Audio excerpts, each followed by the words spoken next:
Hello everyone, welcome back to my YouTube channel. मी धनश्री पुन्हा एकदा तुमचं स्वागत करते आपल्या यूट्यूब चॅनलमध्ये. तर आज आपण विजिट करणार आहे माउंट आबूला. माउंट आबू हे राजस्थानमधील फेमस असं एक हिल स्टेशन आहे. तर बाय ट्रेन तुम्ही माउंट आबूला येऊ शकता. तिकडनं तुम्ही टॅक्सी बुक करा.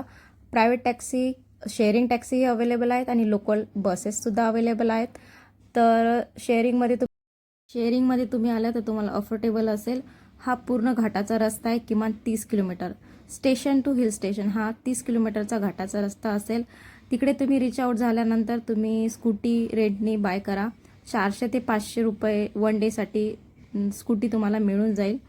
आणि सगळ्यात आधी मेन सेंटर जे असेल तिथलं व्हिजिट करण्यासाठी हे नक्की लेक असेल. हा काहीतरी मॉर्निंग व्ह्यू आहे नक्की लेकचा, तुम्ही बघू शकता. आणि नाईट व्ह्यू असं काहीतरी होतं. नक्की लेकला स्पोर्ट ॲक्टिव्हिटी तुम्ही भरपूर करू शकता. जसं बोटिंग किंवा लहान मुलांसाठी भरपूर छान ॲक्टिव्हिटी तिकडे अवेलेबल होत्या. नाईट व्ह्यू हा बेस्ट व्ह्यू होता नक्की लेकसाठी. आणि त्याच्या सराउंडिंग म्हणजे नक्की लेकच्या आजूबाजूला भरपूर असे स्टॉल किंवा शॉपिंग स्टॉल किंवा खाण्याचे स्टॉल अवेलेबल होते. तिथे एक फेमस म्हणजे आबूची फेमस अशी रबडी नक्की ट्राय करा. आबू रबडी असं म्हणता येईल. असे हे बाहेर आले ना तुम्हाला भरपूर असे स्टॉल तिथे दिसतील. ही आबू की फेमस रबडी, मारवाडी रबडी नक्की ट्राय करा. आणि एक चॉकलेट रूम म्हणून एक कॅफे होतं, वन ऑफ द बेस्ट किंवा फेमस कॅफे आहे तिथलं. नेक्स्ट पार्ट येतो तोड रॉकचा.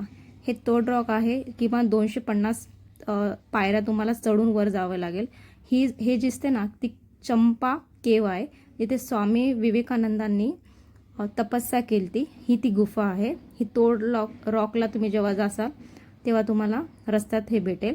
आणि तोड रॉक म्हणजे हा असा काहीतरी मेंढकसारखा दगड आहे शेपमध्ये, याला तोड रॉक म्हणतात. आणि तिथून बेस्ट म्हणजे नक्की लेकचा व्ह्यू.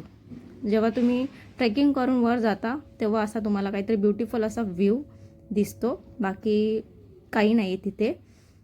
जर ट्रेकिंगची इच्छा असेल तर तुम्ही नक्की व्हिजिट करा. ज्यांना नाही सवय त्यांनी स्किप करू शकता.